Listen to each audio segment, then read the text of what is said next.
Asawa ni Vice President Sara Duterte na si Attorney Man Scarpio naghain ng reklamo laban sa Governor ng Bangko Sentral ng Pilipinas sa hepe ng AMLAC at ilang miyembro ng Kamara.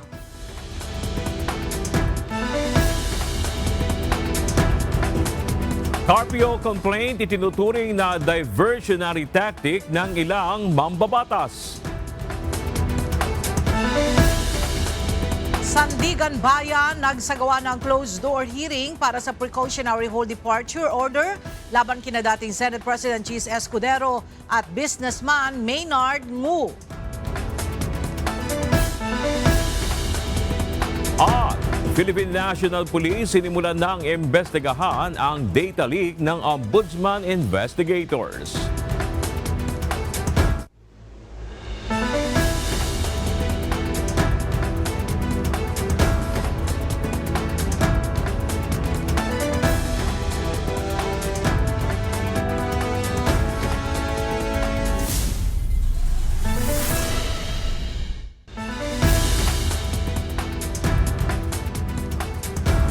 Magandang tanghali mga kasangbahay. Ngayon po ay araw ng Lunes, April 27, 2026. Tayo po ay sabayang napapakinggan sa Radyo La Verdad 1350, ang UNTV Radio. At una sa mga balita ngayong tanghali. 10 mga lugar sa bansa ang makararanas ng Danger Level Heat Index ngayong araw. Katumbas ito ng nasa 42 degrees Celsius hanggang 51 degrees Celsius na mararamdamang init. Batay sa heat index forecast ng Philippine Atmospheric, Geophysical and Astronomical Services Administration o PAG-ASA, kabilang dito ang dumanga sa Iloilo, Sangli Point, sa Cavite, Iloilo City, La Granja, La Carlota, Negros Occidental sa Giwan sa Eastern Samar, Iba, Zambales, San Ildefonso sa Bulacan, San Jose Occidental, Mindoro, Puerto Princesa City at Cuyo sa Palawan. Samantala, dito sa Metro Manila, maaari makaranas ng mula sa 40 degrees Celsius hanggang 41 degrees Celsius heat index na nasa ilalim ng extreme caution category. Pinag-iingat ang publiko sa matinding init na maaari magdulot ng heat-related illnesses, pangunahin ng heat stroke. Palalawakin ng Maynilad Water Services Incorporated ang kanilang supply buffer upang matugunan ang tumataas na demand sa tubig ngayong dry season. Kaugnay nito, pinapabilis na ng kumpanya ang pagsasagawa ng infrastructure projects nito gaya ng 200 million liter ROM water reservoir sa La Mesa Compound at ang 40 million liter treated water reservoir sa Valenzuela. Pinaigting din nito ang kanilang programa laban sa water loss o leaks at ang pagsasaayos sa mga treatment plant bilang alternatibong pagkukunan ng supply ng tubig. Kasabay nito, nananawagan ang Maynilad sa mga consumer nito na magtipid sa tubig at ang wastong paggamit nito. Nilinaw ng Manila Electric Company o Meralco na ang dagdag na charges sa electric bill ay hindi napupunta sa kanilang kumpanya, kundi bahagi ito ng programang ipinatutupad ng pamahalaan. May ulat si Joan Nano. Trending sa social media ang samot-saring reklamo ng maraming customer ng Meralco dahil sa mataas na bill sa kuryente. Ilan sa inirereklamo ng mga netizen ang umano'y dagdag singil sa kanilang statement of account. Kabilang sa pinuna ng mga ito ang charges gaya ng lifeline rate at iba pang subsidy components. Marami ang nagtanong kung bakit umano ang mga consumer ang sinisingil para sa mga subsidy na ito. Pero nilinaw ng Meralco na ang mga nasabing charges ay pass-through cost na ipinatutupad alinsunod sa batas. Paliwanag ni Meralco Vice President Joe Saldarriaga, ito ay direktang inireremit sa pamahalaan at hindi masasabing kita ng electric company. Hindi po ito dagdag singil ng Meralco. Ang Lifeline Rate Subsidy Program ay isang programa ng gobyerno para tulungan ang mga kababayan nating kapos sa buhay na makabayad ng kanilang kuryente. Ang Lifeline Rate ay isang socialized pricing mechanism na nakasaad sa Republic Act 11552 o Lifeline Rate Law. Ito ay subsidiyang nakatutok sa mga low-income households, kabilang ang mga benepisyaryo ng Pantawid Pamilya Pilipino Program o 4Ps. Sa ilalim ng bagong implementasyon ng Lifeline Subsidy Program ngayong Abril, ang mga kwalipikadong 4Ps beneficiaries at marginalized households na may konsumo na 50 kWh o mas mababa ay makatatanggap ng 100% discount sa kanilang electricity bill. Samantala, may mga diskwento rin para sa may mas mataas na konsumo. 35% ang discount para sa mga kumukonsumo ng 51 hanggang 70 kWh habang 20% naman para sa mga gumagamit ng 71 hanggang 100 kWh. Ito po ay nakasaad sa batas. Layunin nito na mabigyan ng diskwento ang mga low-income households tulad ng mga benepisyaryo ng 4Ps o mga nasa ilalim ng poverty threshold. Ipinaliwanag din ng Meralco na sa sistemang ito, ang mga hindi kwalipikadong consumer ay may maliit na ambag upang masuportahan ng mga benepisyaryo. Yung mga kwalipikado sa Lifeline rate ay nakakakuha ng discount sa kanilang electric bill. Samantalang ang ibang consumer naman ay may maliit na kontribusyon. Sa ngayon, 1 centavo per kilowatt hour po para masuportahan ang programa. Dagdag pa ng kumpanya, hindi lamang Lifeline rate ang kabilang sa pass-through charges. Kasama rin dito ang mga subsidy para sa senior citizens, feed-in tariff para sa renewable energy at iba pang energy programs ng pamahalaan. Iginiit din ng Meralco na ang mga singil sa bill ay malinaw na naka-itemize upang ipakita sa mga customer kung saan napupunta ang kanilang binabayaran. Importanteng pong tandaan na ang halagang ito ay hindi napupunta sa Meralco. Ito ay isang pass-through charge. At hindi lang po sa Meralco ito, lahat ng distribution utilities at electric co-ops sa buong bansa ay nagpapatupad din po nito. Samantala, binigyang diin ng kumpanya na ang pinakamalaking factor sa paggalaw ng electricity bill ay ang generation charge o ang halaga ng kuryenteng binibili mula sa mga supplier na umaabot sa mahigit kalahati ng kabuuang singil. Sa kabila ng mga paliwanag na ito, hinihikayat ng Meralco ang mga customer na may mga tanong o pag-aalinlangan sa kanilang bill na makipag-ugnayan sa kanilang mga customer service channel para sa mas malinaw na paliwanag at tulong. Joannano, UNTV News and Rescue. Diyos ang aming sandigan, serbisyo publiko ang aming pinahahalagahan.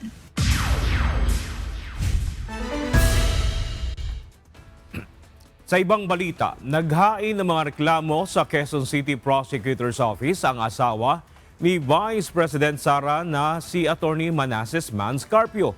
Kabilang sa inireklamo ang mga opisyal ng Anti-Money Laundering Council o AMLAC at mga miyembro ng House Committee on Justice. Para sa detalye, makibalita tayo kay Dante Amento live.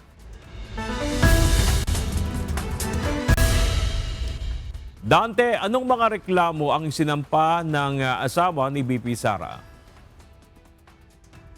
Magandang umaga, Bernard. Personal nga ang dumating dito sa Quezon City Prosecutor's Office ang asawa ni Vice President Sara Duterte na si Attorney Manasseh Mans Carpio, kung saan nagsampa ito ng mga reklamong kriminal laban sa matataas na opisyal ng gobyerno at mga mambabatas sa Quezon City.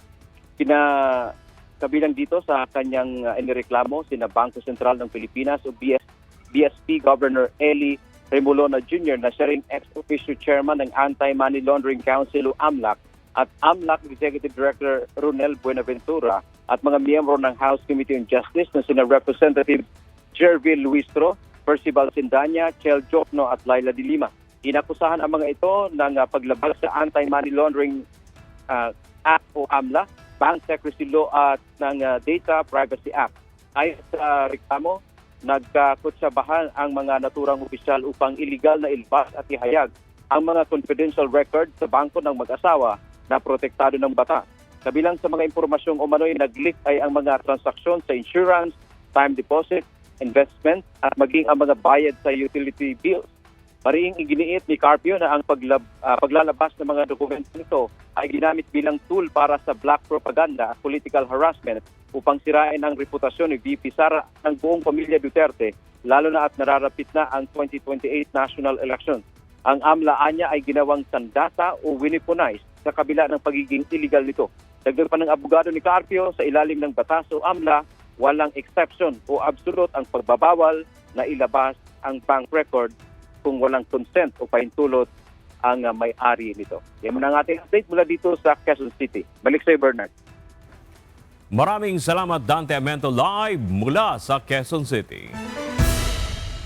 Iginiit ng Bangko Sentral ng Pilipinas at ng Anti-Money Laundering Council na ginagampanan nila ang kanilang mandato alinsunod sa batas.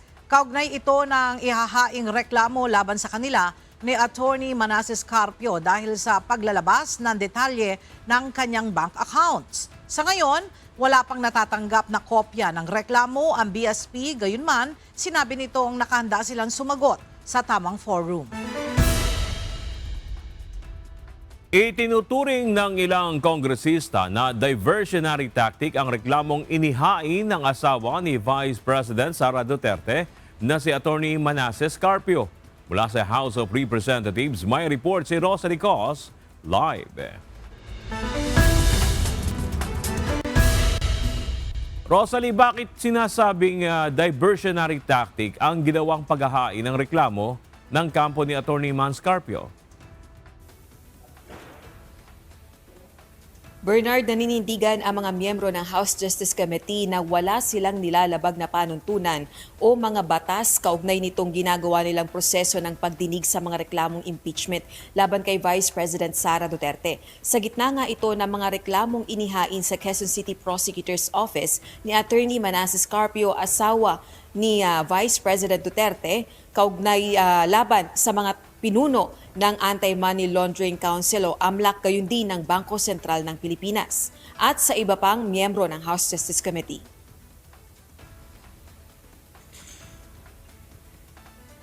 Partikular na ang paglabag umano sa Anti-Money Laundering Act, Bank Secrecy Laws at Data Privacy Act. Kasunod ito ng ulat ng AMLAC kaugnay ng bilyong pisong halaga ng covered at suspicious transactions sa mga bank account na iniuugnay kina VP Duterte at Carpio sa impeachment hearing. Ayon kay House Senior Deputy Minority Leader at mamayang Liberal Party List Representative Leila de Lima na endorser ng ikatlong reklamong impeachment laban sa Vice Presidente, panglihis lang sa issue at harassment ang ginawang pagrereklamo ni Carpio. Harassment na naman ito, panggulo, panglihis ng issue. Malinaw po sa amin yan, malinaw po sa akin yan, na panglihis lang ito, pandagdag lang ito sa mga kaso ng mga finala nila sa Supreme Court. Ganito rin ang paniniwala ng iba pang House Justice Panel members.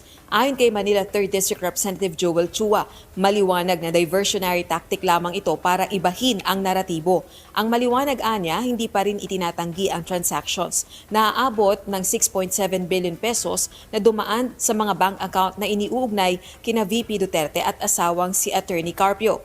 Gate naman ni Bicol Zero Party List Representative Terry Redon, pampagulo lamang ang mga reklamo. Hindi nito sinasagot ang pangunahing tanong kung saan ba nanggaling ang bilyong pisong halaga. Samantala, Bernard, naniniwala naman si Congresswoman De Lima na hindi makakaapekto yung mga reklamong inihain laban sa kanila sa pagpapatuloy ng pagdinig ng House Justice Committee sa April 29. Balik sa Bernard. Maraming salamat, Rosalie Cos, live mula sa House of Representatives.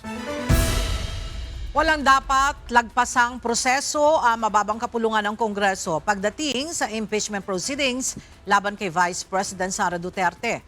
Ito ang binigyan diin ng isang senador kasabay ng pagpapatuloy ng mga pagdinig sa Kamara kaugnay ng naturang reklamo laban sa Vice Presidente. May balita si Jed Neresina. Hindi dapat minamadali ang impeachment proceedings laban kay Vice President Sara Duterte, ayon kay Senator Robin Hood Padilla. Ayon sa senador, napakahalagang sumunod sa tamang proseso at tiyaking walang nilalaktawang hakbang sa bawat antas ng usapin. Nanindigan siya na dapat munang dumaan ang proseso sa plenaryo ng mababang kapulungan sa halip na idiretso agad ito sa Senado. Binanggit din ni Senator Padilla ang paulit-ulit na ipinaalala ng Korte Suprema na kahalagahan ng due process upang matiyak na magiging makatarungan ang anumang legal na hakbang laban sa pangalawang Pangulo. Gayunpaman, kinwestiyon ng senador kung ang impeachment nga ba ang tamang sagot sa mga kinahaharap na suliranin ng bansa sa kasalukuyan. Ipinaliwanag niya na mas mainam sanang pagtuunan ng pansin ang mga tunay na problema ng mga Pilipino, gaya ng usapin sa sapat na sweldo ng mga manggagawa. Dahil dito nanawagan siya para sa mas malalim na pagtuon sa mga pangunahing pangangailangan ng taong bayan kaysa sa pag-aaksaya ng oras sa labis na politikal na bangayan. Sa kabila ng mga ito, matibay ang posisyon ng kampo ni Vice President Duterte na magkakaroon lamang ng tunay na bigat ang mga ebidensya kung ang mga ito ay dadaan sa masusing pagsusuri o cross-examination. Binigyang diin ni Attorney Sheila Sison, isa sa mga abogado ng Vice Presidente, na ang ganitong proseso ay mangyayari lamang sa isang proper trial o formal na paglilitis sa ilalim ng Senate Impeachment Court. I think what's important for us to understand at this point is that a mere presentation of supposed evidence before a committee that is not authorized to conduct trial does not really amount to proof. And the reason for that is really simple. It's because every evidence, whether it's something that you present in an ordinary case or in this case in an impeachment proceeding, must still survive scrutiny. And when does that happen? When does scrutiny happen?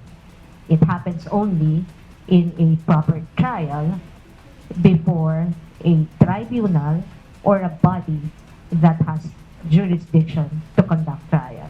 And that is something that the defense has been very clear from the very start. The reason why we had already stated that we will not be able to participate in a proceeding that we think is unconstitutional and goes beyond the powers that have clearly been identified by the Constitution to belong not in the House of Representatives or any of its committees, but in the Senate alone. Sa ngayon, nananatiling nakabantay ang defense team ni VP Duterte sa anumang development ng impeachment sa Kamara. Ayon sa kampo ng pangalawang Pangulo, nasa kamay na ng mga kongresista ang pagpapasya kung may probable cause o sapat na batayan ang reklamo upang ituloy ito sa Senado. Binigyang diin nila na bagamat may nakabinbing petisyon sa Korte Suprema, hindi sila magpapakampante at matagal nang handa para sa anumang development sa naturang reklamo. Jed Neresina, UNTV News and Rescue. Diyos ang aming sandigan, serbisyo publiko ang aming pinahahalagahan. Patuloy ang ginagawang investigasyon ng National Bureau of Investigation laban sa umano'y hitman na kinausap ni Vice President Sara Duterte para pagtangkaan ang buhay ni Pangulong Ferdinand Marcos Jr., First Lady Lisa Araneta Marcos at dating House Speaker Martin Romualdez. Kaugnay nito, may isa pang individual na hinahanap na ng NBI na nagkomento umano ng banta sa Pangulo habang ito ay nasa isang public event. Narito ang ulat ni Benedict Samson. Itutuloy na sa Miyerkules ng House Justice Committee ang pagtalakay sa impeachment complaint laban kay Vice President Sara Duterte. Sa pagdinig, inaasahang harap ang National Bureau of Investigation o NBI. Kaugnay ng isinasagawa nilang investigasyon sa ginawa umanong pagbabanta ng pangalawang Pangulo sa buhay ni Pangulong Ferdinand Marcos Jr., First Lady Lisa Araneta Marcos at dating House Speaker Martin Romualdez. Ayon kay NBI Director Attorney Melvin Matibag, nananatiling seryoso ang usapin sa kabila ng nauna ng pagtanggi ng Vice Presidente sa mga paratang. We continuing investigation, hinahanap pa rin natin what we know. Ito sabihin namin, sa findings namin, that is something na ginawa niya, not spur of the moment na parang sasabihin na ano lang siya, metaphor lang siya, hyperbole lang. That is planned, actually. So alam namin na meron talagang kinausap, but we want to find out who is that person. May mga hawak na nila silang ebidensya sa ginawang pagbabanta ni VP Sara na kanilang ipepresenta sa Kamara. Inimbestigahan po yan, including po yung mga yung digital po, yung mga pronouncement po na nasa social media, tiningnan po yan. And alam naman na po natin that there was a case filed by NBI before the National Prosecution Service of DOJ. So that will cover testimony, and we will also bring the documents at saka video recordings na pina-authenticate po sa National Bureau of Investigation. Samantala, iniimbestigahan din ng NBI ang isang lalaki na nagkomento sa live broadcast ng Radyo Telebisyon Malacanang o RTBM habang nasa isang public event si Pangulong Marcos Jr. Ayon sa ahensya, maituturing na aktwal na banta ang naturang pahayag dahil naganap ito habang nasa labas at expose ang Pangulo. Dapat umanong mahuli ang nasabing individual para malaman kung ano ang kanyang motibo sa kanyang naging komento. Habang nagla-live si Presidente, kaya actual yung threat. Kasi nasa labas ang Presidente. Expose siya. That is an event. And you say, barilin mo. May wait yun, kasi nasa labas si Presidente. It's different kung nag-post ka ng ano, of course, it's still a threat. Pero this one, nasa labas ang Presidente doing his job, his day-to-day job as the President, tapos magpo-post ka ng barilin mo. What if one lunatic na barilin ko na nga to. Sabi, barilin eh. Di ba? So hindi yung threat order? It looks like a threat and an order at the same time. Di ba? Hindi natin alam sinong kausap din itong tao na to. That's why we are after him. Benedict Samson, UNTV News and Rescue. Diyos ang aming sandigan, serbisyo publiko ang aming pinahahalagahan.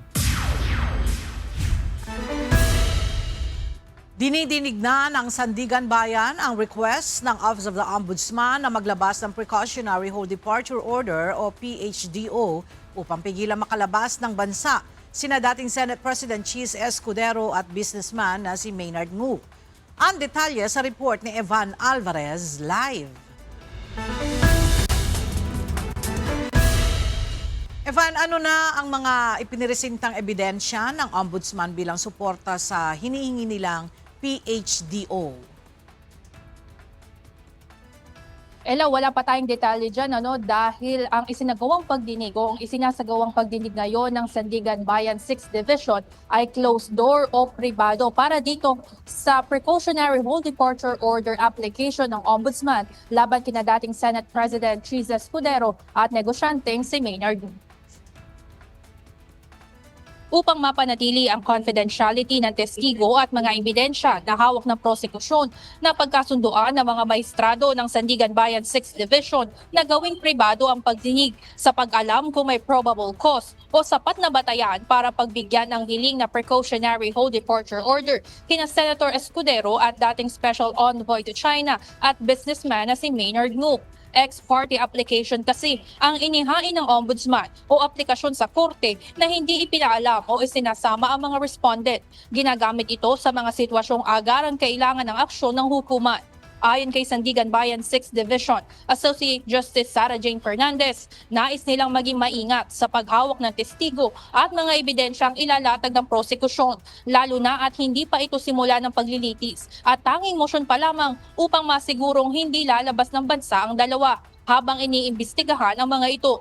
Kasalukuyang laman ng investigasyon si Escudero at Ngu matapos idawit na nakikinabang rin mula sa mga infrastructure projects ng gobyerno ni dating Department of Public Works and Highways Undersecretary Roberto Bernardo. Kasama dyan ang alegasyon na nakatanggap umano ng kickback si Escudero habang bagman naman ito si Maynard Ngu, bagay na matagal nang itinanggi ng dalawa. Samantala, maaaring maharap ang mga ito sa kasong graft, plunder at indirect bribery sa anti-graft court. Ella, inaasahan natin na within today o kinabukasan ay makakapaglabas ng resolusyon ng Sandigan Bayan 6th Division patungkol nga dito sa PHDO application laban kay Escudero at Ngu. Matatandaan natin na nakapaglabas ang korte ng resolusyon dito sa PHDO naman kay dating House Speaker Martin Romualdez ilang oras lamang o sa kaparehong araw na isinagawa ang pagdinig. Yan muna ang update mula dito sa Sandigan Bayan. Balik sa inyo dyan, Ella. Maraming salamat, Evan Alvarez. Nakakuha ang Pilipinas ng mas malinaw na detalye sa paggalaw ni dating Congressman Saldico sa Europa. Ayon kay Department of Justice Acting Secretary Frederick Vida, ito matapos ang paunang koordinasyon ng Philippine delegation sa mga otoridad ng Czech Republic. Ayon kay Vida, nakakuha na sila ng workable intel na tumutulong upang maunawaan ang mga ulat hinggil sa pagkakasalubong kay Ko ng mga otoridad sa rehiyon. Ngunit aminado ang opisyal na isang malaking hamon pa rin ang pagpapauwi sa dating mambabatas. Challenging would be, siyempre, we need to deal with and respect the authorities of other sovereign states. No?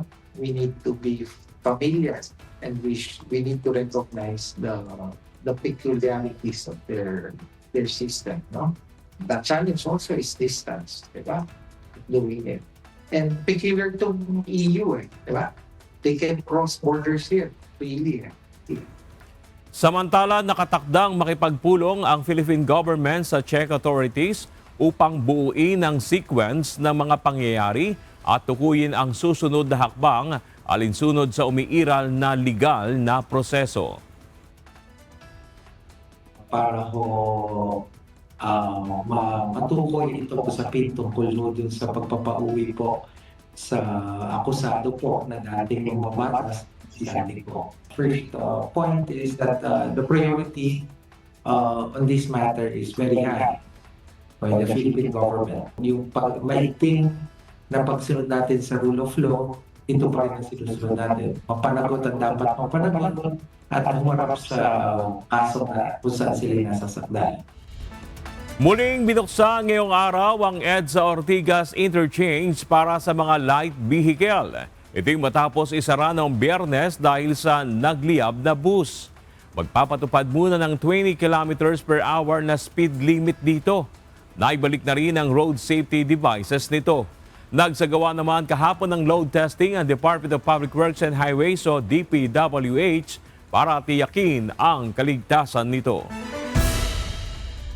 Posibleng magpatupad ng dagdag bawas sa presyo ng produktong petrolyo ang mga oil company ngayong linggo. Batay sa inisyal na pagtaya ng ilang oil industry players, maaari magkaroon ng 10 hanggang 11 pesos na rollback sa presyo ng kada litro ng diesel at kerosene, habang nasa piso kada litro o maaari rin na walang maging paggalaw sa presyo ng gasolina.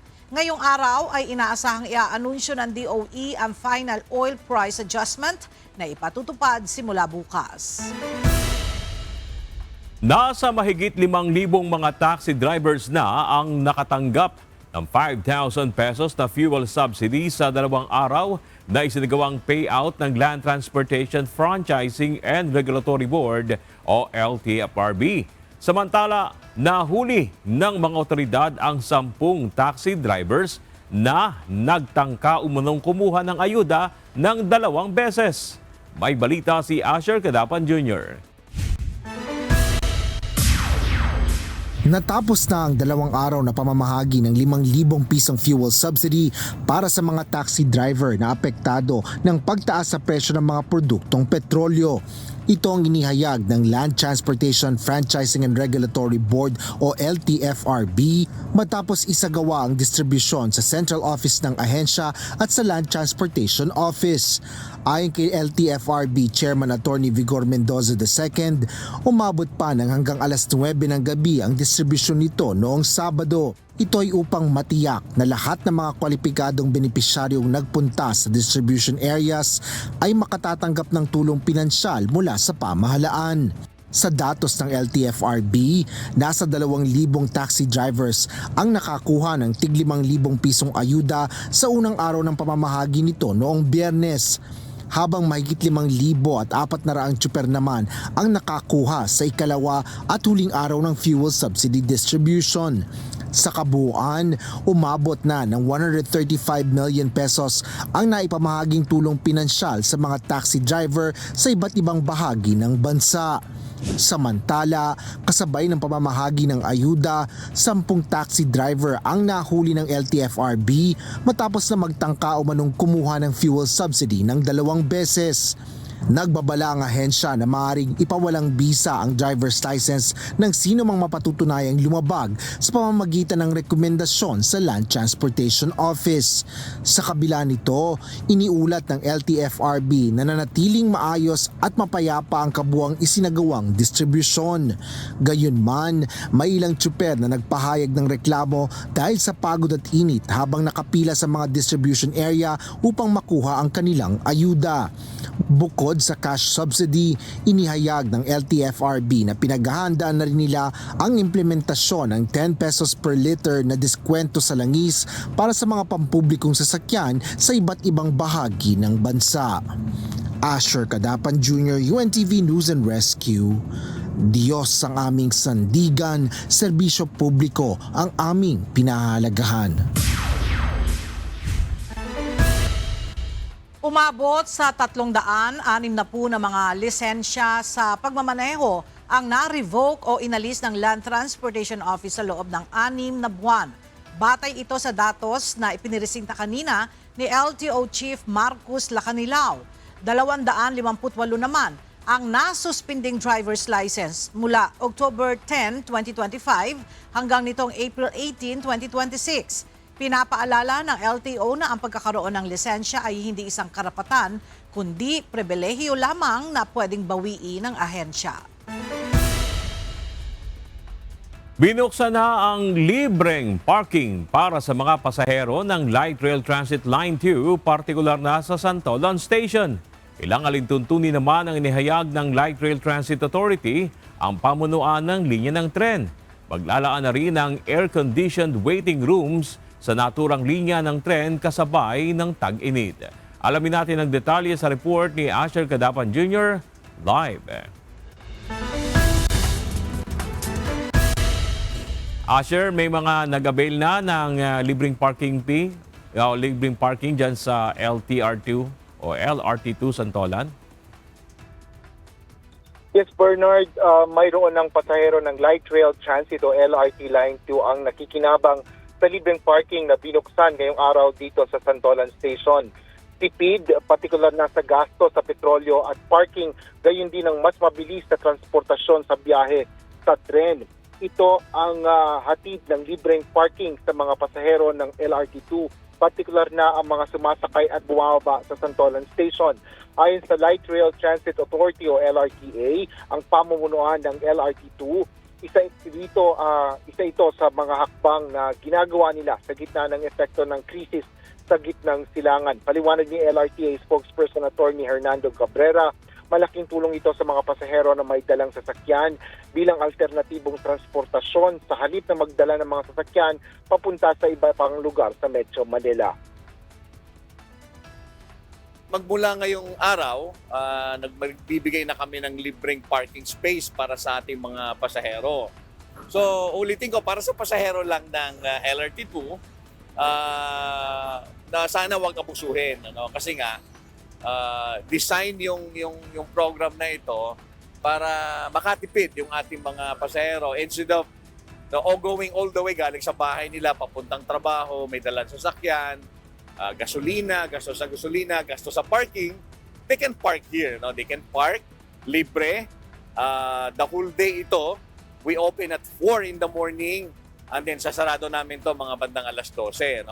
O by that time, nakabalik naman na sila rito para balikan nila yung sasakyan nila. And free yun the whole day. Sa ngayon ay pinagbabawal ang overparking. Ito pa dito ang first come, first serve basis. Para hindi naman maabuso ang programang ito at hindi magamit lang ang parking area ng hindi naman pasahero ng LRT2, ipinatutupad dito ang sistema na binuo ng LRTA.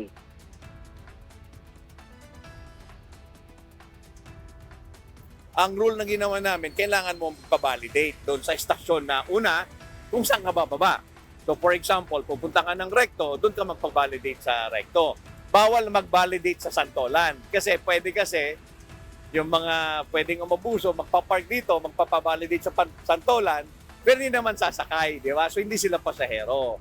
So yun na naman ang iniiwasan namin para hindi naman mawala ng space yung mga legitimate na pasahero ng LRT Line 2. Pinaiting na rin ng LRTA ang seguridad sa parking area sa LRT2 Santolan Station kung saan mayroon ring nakatalagang gwardiya na nagbabantay buong araw, gabi at sa buong araw at gabi sa lugar. Nakatakda ring makagabit ng mga closed-circuit television o CCTV camera sa parking area. Bernard, inihayag ng pamunuan ng LRT2 na patuloy nila itong gagawin hanggang sa maglabas sila ng anunsyo sa susunod. Yan ang latest dito sa Pasig City. Balik sa'yo, Bernard. Maraming salamat, Asher Kadapan Jr. Lakay mula sa Pasig City. Ilang aktibidad ang dinaluhan ni Pangulong Ferdinand Marcos Jr. sa Rojas City sa Capiz kanina. Kabilang na rito ang panunumpa sa tungkulin ng mga bagong promote ng mga guro at school heads mula sa Western Visayas. Makibalita tayo kay Nel Maribohok live. Nel, ano ang naging mensahe ng Pangulo sa mga guro? Yes, Ella, pagkilala sa serbisyo at sakripisyo ng mga guro ang hakbang ng pamahalaan na isulong ang mabilis na promotion ng mga guro at school heads sa ilalim ng Career Progression for Public School Teachers Act of 2025 at Executive Order No. 174. Ito ang binigyan din ni Pangulong Ferdinand Marcos Jr. ng saksihan ng panunumpa sa tungkulin ng mahigit 8,000 promoted teachers at school heads mula sa Western Visayas. Ayon sa Pangulo, pagtupad dito ng kanyang ipinangako sa nakaraang State of the Nation Address o SONA na walang magre-retiro na Teacher 1, binagunaan niya ng kanyang administrasyon ng isang sistema na maituturing na hindi makatwiran para sa mga guro. Alam naman natin na sa mahabang panahon, mabagal ang pag-unlad sa propesyon ng ating mga guro. Sa kabila ng inyong sipag, kakayahan, dedikasyon, kailangan pang maghantay ng taon at kuminsan dekada upang umangat ang ranggo mula sa Teacher 1 patungo sa Teacher 3 dahil limitado lamang ang posisyon. Unfortunately, some teachers were forced to leave the classroom and the profession that they chose with passion. Because when the progress takes too long and the opportunities are scarce, the system is not fair. And that is what this administration immediately recognized that it had to be changed. So we took action to address it. Sa datos ng Pangulo, aabot na sa 79,000 ang na-promote ng mga guro at school heads sa buong bansa. Tiniyak ng Pangulo ang patuloy na suporta ng kanyang administrasyon sa pagsusulong sa kapakanan ng mga guro at pag-aangat sa kalidad ng edukasyon sa bansa. Yan muna ang ating update. Balik sa Wela. Maraming salamat, Nel Maribohok. Sinimula na ang investigahan ng Philippine National Police ang sinasabing data leak sa mga investigador ng Ombudsman. Ito upang matukoy kung sino ang nagpakalat ito at kung ano ang motibo. May balita si Lea Ilagan live. Lea, ano ang mga tinitingnang anggulo ng PNP kaugnay ng data leak na yan? Magandang tanghali sa iyo, Bernard. Makikipagtulungan ang Philippine National Police sa Office of the Ombudsman para matunton ang mga individual na responsable sa pagkalat ng sensitibong personal na datos ng kanilang mga field investigator. Inatasan na ni PNP Chief Police General Jose Melencio Nartates Jr. ang Anti-Cybercrime Group na investigahan ang naturang paglabag at tukuyin ang mga may sala upang masampahan sila ng kaukulang kaso. Kasunod ito ng pagkundina ng Office of the Ombudsman sa online na pagbubunyag ng pagkakakinanlan ng kanilang mga investigador. Ayon sa ahensya, tila layunin ng insidente na takutin ang kanilang mga tauhan at ilagay sila sa panganib at tinawag itong isang direktang pag-atake sa seguridad ng mga lingkod bayan. Sinabi ni General Nartates na hindi lamang sa mga panlabas na individual iikot ang investigasyon dahil sinusuri rin ang posibleng pagkakasangkot ng mga nasa loob mismo ng Ombudsman bilang bahagi ng cyberprobe. Maaari aniyang maharap sa mga kasong paglabag sa Data Privacy Act at Anti-Cybercrime Prevention Act ang mga nasa likod ng pagkalat ng naturang datos. Inaalam din ng pambansang pulisya kung ano ang motibo sa pagpapakalat nito. Bernard. Maraming salamat, Lea Ilagan. Malinis na ang hangin sa Makati City at Quezon City ngayong araw. Batay sa monitoring ng Makati Disaster Risk Reduction and Management Office, nasa good to fair category na ang kalidad ng hangin mula pa kaninang madaling araw. Kagabi, nakapagtala pa ng emergency o hazardous air quality sa ilang bahagi ng Makati City. Ang Quezon City naman, nasa good at fair category na rin ang kalidad ng hangin. Inoobserbahan ang kalidad ng hangin sa Metro Manila dahil sa usok na nagmumula sa nasunog na sanitary landfill sa Navotas City. Muling tiniyak ni Pangulong Ferdinand Marcos Jr. na hindi pababayaan ng kanyang administrasyon ang ibang mahalagang programa ng pamahalaan kahit pa humaharap sa ngayon ang bansa sa krisis sa enerhiya. May report si Nel Maribuhok. Siniguro ni Pangulong Ferdinand Marcos Jr. na hindi titigil ang pamahalaan sa pagpapatupad ng mga mahalagang programa para sa mamamayan. Sa gitna ito ng kinakaharap na hamon ng bansa dahil sa gulo sa gitnang silangan kung saan tumaas ang presyo ng produktong petrolyo.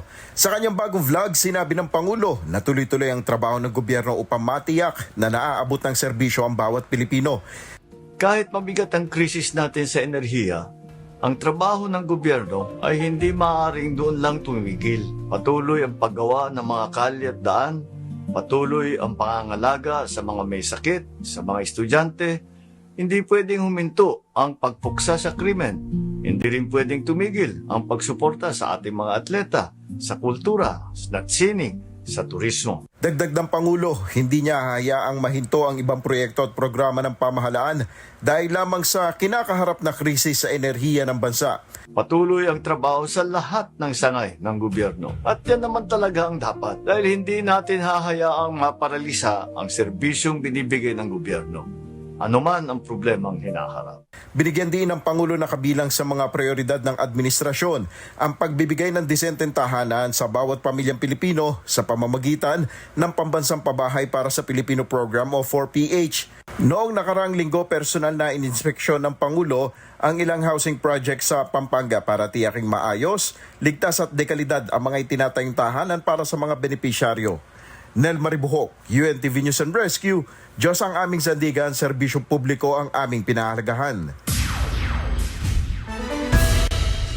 Iniutos ng Philippine National Police ang isang malawakang investigasyon at agarang pagbibigay ng tulong sa mga biktima ng aksidente sa Quezon City noong Biyernes, kung saan 5 persons under police custody ang nasawi at ikinasugat ng 5 kabilang ang 4 na pulis. May report si Leia Ilagan.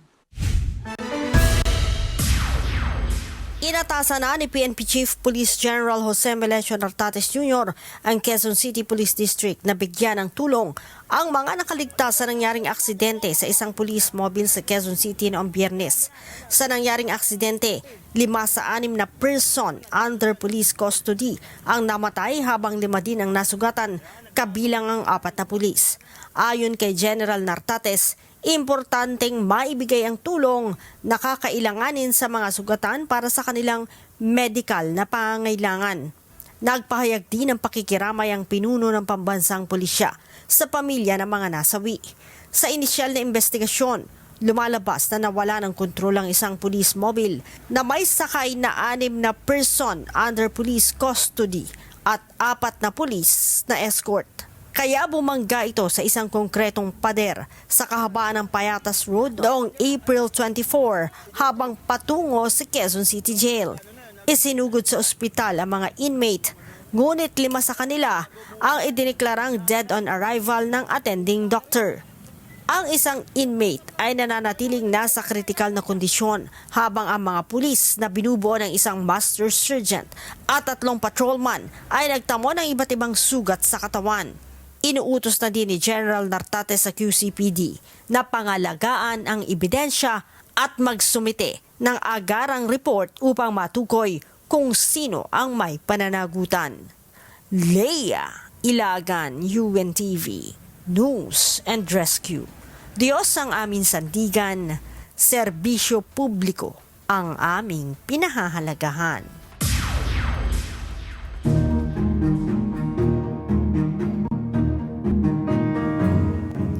Dalawang menor de edad ang kabilang sa mga nasawi sa naging engkwentro ng mga militar sa mga membro ng New People's Army o NPA sa Toboso, Negros Occidental noong April 19. Ito ang lumabas sa bagong pahayag ng National Task Force to End Local Communist Armed Conflict o NTF-ELCAC ngayong umaga. Bukod sa kanila, may 2 ring American nationals na kabilang sa 19 na mga nasawi sa engkwentro. Ayon sa NTF-ELCAC, nangangahulugan ito na nauubusan na ng lokal na suporta ang mga miyembro ng NPA dahil sa pagbabago ng kanilang recruitment. Nakikiusap ang National Irrigation Administration o NIA Region 3 sa pamahalaang nasyonal na mapalitan na ang nasirang rubber gates ng Bustos Dam sa Bulacan. Ayon sa NIA, nasa 1.5 billion pesos ang budget sa proyekto upang mapalitan ng lahat ang 6 na rubber gates ng Bustos Dam. Makibalita tayo kay Nestor Torres live. Nestor, bakit hindi pa naibibigay ang budget para sa pagkukumpuni ng mga rubber gates at ano ang magiging epekto nito kung hindi pa rin ito mapapalitan? Magandang tanghali, Ella. Ayon sa regional manager ng NIA Region 3, wala pang budget ang pamahalaan ukol dito at hindi pa lumalabas itong request nila na sana nga ay maprobrahan na. At ito ay malaking tulong kung ito ay magagawa, pero malaki rin ang epekto nito kapag hindi pa talaga napapalitan yung 6 na rubber gate dahil may posibilidad nga ito ay magkaroon din ng epekto sa pagbaha, lalo na sa mga low-lying areas sa probinsya ng Bulacan. May 2 pagkakataon nang nasira ang rubber gate ng Bustos Dam. Isa noong May 10, 2020 kung saan nasira ang rubber gate number 5 dahil umano sa substandard na materyales. At May 1 naman, 2025, nasira ang gate number 3 dahil sa matinding init. Sinasabing nabutas ito. Ayon kay Christian Manalo, acting regional manager ng NIA Region 3, nakadeplete ng lahat ang 6 na rubber gate ng Bustos Dam. Lahat ng ito, anya, ay dapat ng palitan. Anya na iparating na nila kay Pangulong Ferdinand Marcos Jr. ang pakiusap ng NIA na mapalitan nga lahat ito. Hinihintay na lang nila nga maprobahan ng Pangulo ang 1.5 billion pesos na budget para sa pagpapalit ng bagong 6 na rubber gate. So waiting lang kami dun sa i-release ng OP sakaling mapagbigyan yung request namin. Possible kaya this year? No idea kasi basta ang pagkakaalam ko, yung request namin pinorward na sa Office of the President ang pagkakaalam ko. Pero so waiting lang kami dun. 1.5 billion. Ayon sa NIA Region 3, sa ginawang validation nila, lumalabas na 6 na bay o 6 na rubber gate nga ang sa ngayon ay may problema at kinakailangan ng mapalitan lahat, na kada isa nito ay may sukat na nasa 8 meters. Kung magkakaroon ng bagong rubber gate ang Bustos Dam, wala nang dahilan para maglagay ng copper at steel sheet pile at magiging maayos na rin at kontrolado na rin nila ang pagpapatubig sa irigasyon sa mga magsasaka at iwas pangamba na rin ito sa baha, lalo na sa darating na panahon ng tag-ulan sa Hulyo. At yan mo ng ating latest live, Ella, mula dito sa Bulacan. Balik sa iyo. Maraming salamat, Nestor Torres. Nananatiling may pinakamalaking ekonomiya sa Mindanao ang Davao Region matapos maitala ang 1.14 trillion piso na Gross Regional Domestic Product o GRDP noong 2025.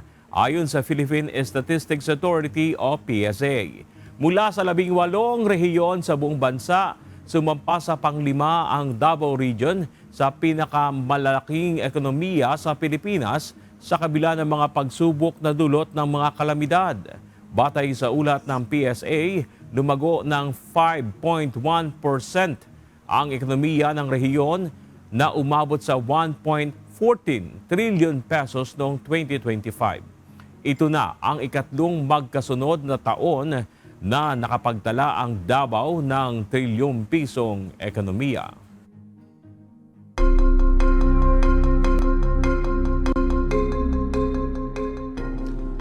Nagpahayag ng pakikiisa ang mga lider ng ilang bansa kay US President Donald Trump matapos ang bigong pag-atake sa kanya sa White House Correspondents' Dinner sa Washington nitong Sabado ng gabi, oras sa Amerika.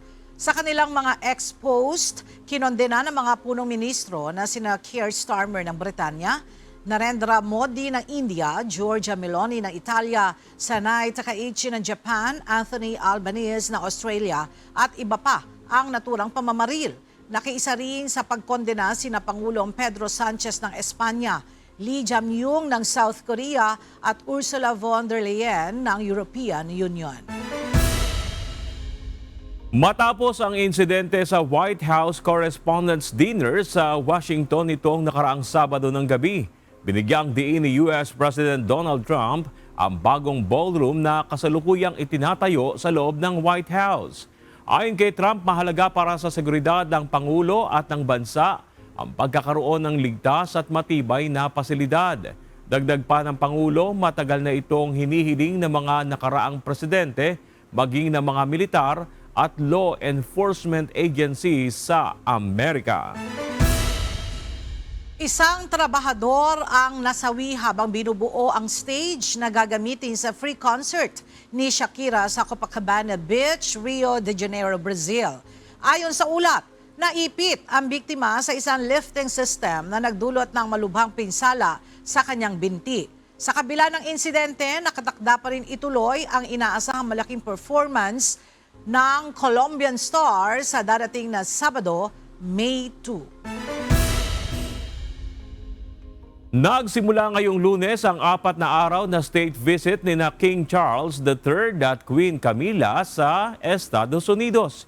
Ito ay sa kabila ng tensyon kaugnay ng digmaan sa Iran at ang pamamaril sa isang dinner na dinaluhan ni Pangulong Donald Trump 2 araw na ang nakalipas.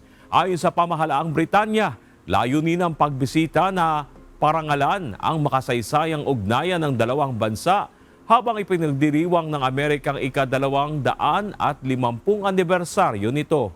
Si Charles ang magiging kauna-unahang British monarch na muling magbibigay ng talumpati sa US Congress mula noong 1991, kasabay ng pakikipagti kanina kina Trump at Melania at pagdalo sa isang state dinner.